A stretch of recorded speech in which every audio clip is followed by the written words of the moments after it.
नमस्कार। हार्दिक स्वागत है आपका आपके अपने चैनल ज्ञान द नॉलेज में। और आज का विषय है ज्ञान मुद्रा, इसकी विधि और लाभ। संस्कृत में ज्ञान का मतलब होता है बुद्धिमत्ता। ज्ञान मुद्रा का नियमित अभ्यास करने से अभ्यासकर्ता की बुद्धिमत्ता में वृद्धि होती है और इसीलिए इसे इंग्लिश में मुद्रा ऑफ नॉलेज भी कहा जाता है। ध्यान करते समय और प्राणायाम करते समय योग से अधिक लाभ मिलने हेतु इस मुद्रा का अभ्यास किया जाता है। तो आज हम आपको बताएंगे ज्ञान मुद्रा की विधि और इसके लाभ संबंधी जानकारी।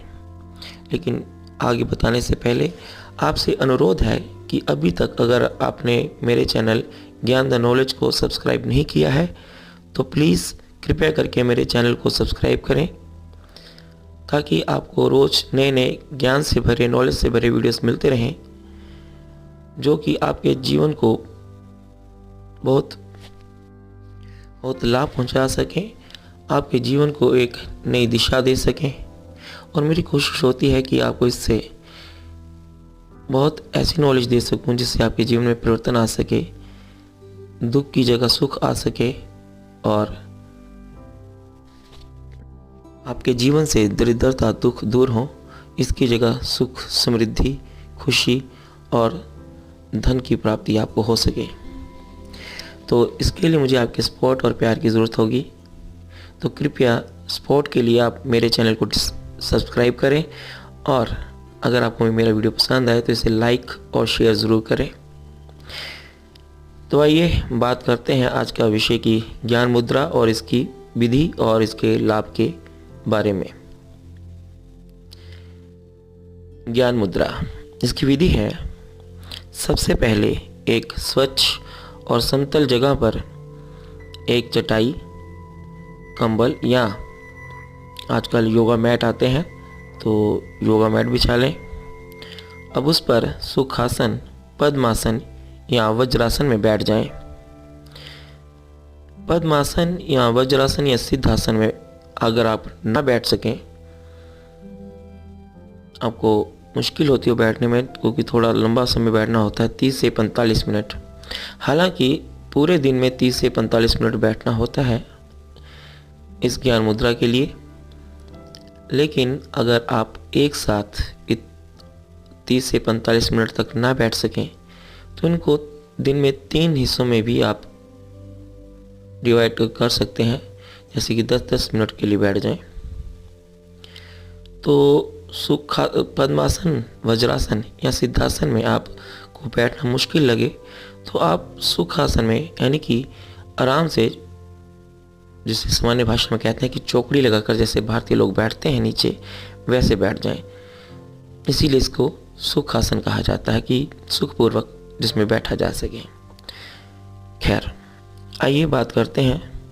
तो आराम से सुखासन, पद्मासन या वज्रासन में बैठ जाएं, जिसमें आपको आसानी लगे, अच्छा लगे, सुखपूर्वक लगे।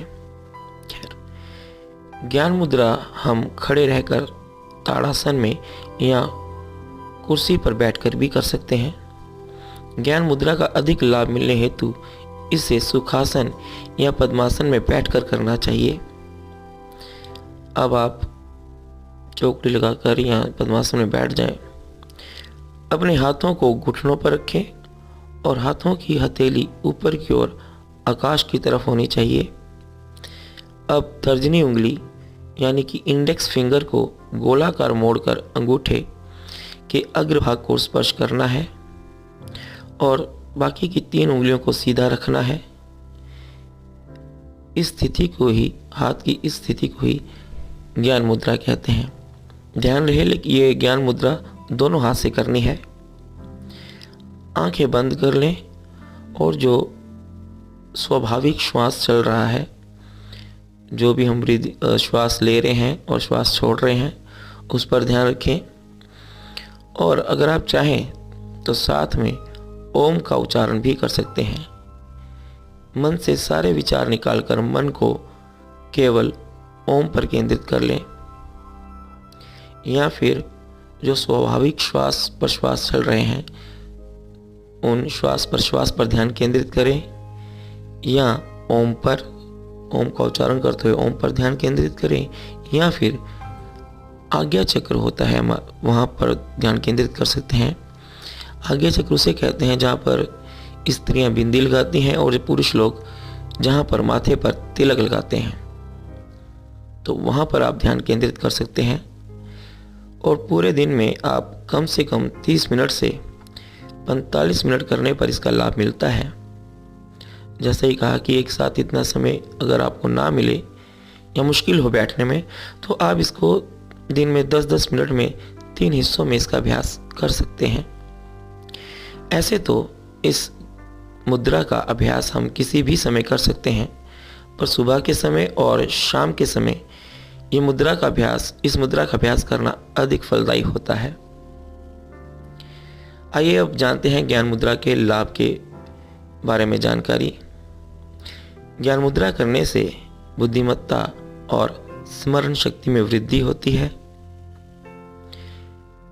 एकाग्रता यानी कंसंट्रेशन बढ़ती है, शरीर की रोग प्रतिकारक शक्ति बढ़ती है। ज्ञान मुद्रा का नियमित अभ्यास करने से सारे मानसिक विकार जैसे क्रोध, भय, शोक, ईर्ष्या इत्यादि से छुटकारा मिलता है। ध्यान करने के लिए ये यानी कि मेडिटेशन करने के लिए ये बिल्कुल सही मुद्रा है, उपयुक्त मुद्रा है। मन को शांति प्राप्त होती है। इससे अनिद्रा, सिर दर्द और माइग्रेन से पीड़ित लोगों के लिए ये मुद्रा उपयोगी मुद्रा है। और एक बात का ध्यान है कि वात प्रवृत्ति वाले लोगों को इसका अभ्यास मर्यादित प्रमाण में करना चाहिए। तो ये थी ज्ञान मुद्रा की विधि और लाभ के बारे में जानकारी। और अंत में आपसे अनुरोध है, धन्यवाद इस वीडियो को देखने के लिए। और अंत में आपसे एक बार फिर अनुरोध करता हूँ कि कृपया मेरे चैनल ज्ञान द नॉलेज को सब्सक्राइब करें, और ये वीडियो अगर आपको पसंद आया हो तो इसे लाइक और शेयर ज़रूर करें, और पसंद ना आया हो तो डिसलाइक भी करना मत भूलें, ताकि मुझे पता चलता रहे कौन से वीडियोस आपको पसंद आ रहे हैं और कौन से नहीं। तो धन्यवाद, और मिलते हैं अगले वीडियो में एक नए वीडियो के साथ, एक नए टॉपिक के साथ। तो तब तक के लिए नमस्कार।